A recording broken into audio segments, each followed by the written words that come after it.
ఇక్కడ మనకి ఏమి ఇచ్చారంటే 16 అనే నెంబర్ ఇచ్చారు. ఆ 16 అనే నెంబర్కి ఫ్యాక్టర్స్ ఉంటాయి కదా, ఆ ఫ్యాక్టర్స్ని ఒక సెట్ కింద రాసుకున్నారట. అయితే ఆ ఫ్యాక్టర్స్లో లేని నెంబరు ఇచ్చిన ఆప్షన్లో ఉంది, అదేదో ఫైండ్ అవుట్ చేయమంటున్నారు. 16కి ఎన్ని ఫ్యాక్టర్స్ ఉంటాయి? ఫ్యాక్టర్స్ అంటే ఎన్ని టేబుల్స్ పోతాయి? 16లో 1 టేబుల్ పోతుంది, 16లో 2 టేబుల్ పోతుంది, 3 టేబుల్ పోదు, 4 టేబుల్ పోతుంది, 5 టేబుల్ పోదు, 6 టేబుల్ పోదు, 7 టేబుల్ పోదు, 8 టేబుల్ పోతుంది, 16 టేబుల్ పోతుంది. అంటే మొత్తం ఎన్ని టేబుల్స్ పోతున్నాయి?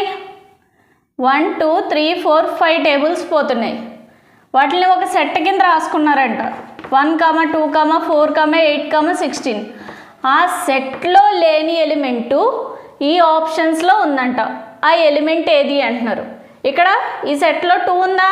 ఉంది. అంటే ఆన్సర్ ఇది కాదు. 4 ఉందా? ఉంది. అంటే ఆన్సర్ ఇది కాదు. 6 ఉందా? లేదు. అంటే ఆన్సర్ అనేది 6. ఆప్షన్స్ని బట్టి సమ్ అనేది మనం చేయొచ్చు. 16 అనే నెంబర్లో ఏదన్నా ఆప్షన్ పోకపోతే అది మన ఆన్సర్. ఇక్కడ మనకి ఏమి ఇచ్చాడంటే కే అనేది ఇచ్చాడు. కే అనేది ఒక సెట్ అని ఇచ్చాడు. కే అనే సెట్లో ఏముంటాయంట? 20 అనే నెంబర్కు ఉండే ఫ్యాక్టర్స్ అన్నీ ఉంటాయంట. 20 అనే నెంబర్కు ఉండే ఫ్యాక్టర్స్ అన్నీ కే అనే సెట్లో ఉంటాయంట.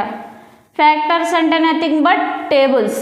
టేబుల్స్ అంటే ఈ 20ని డివైడ్ చేసే టేబుల్స్ అన్నీ ఈ సెట్లో వస్తాయి. 20ని ఏ టేబుల్స్ డివైడ్ చేస్తాయి?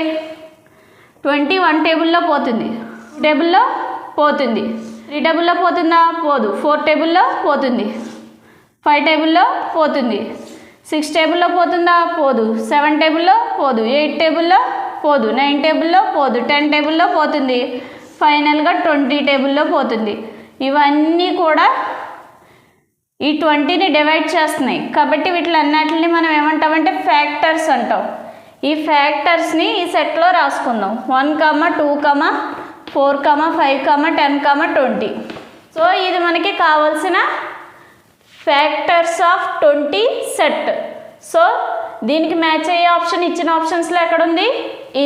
ఇది మన ఆన్సర్.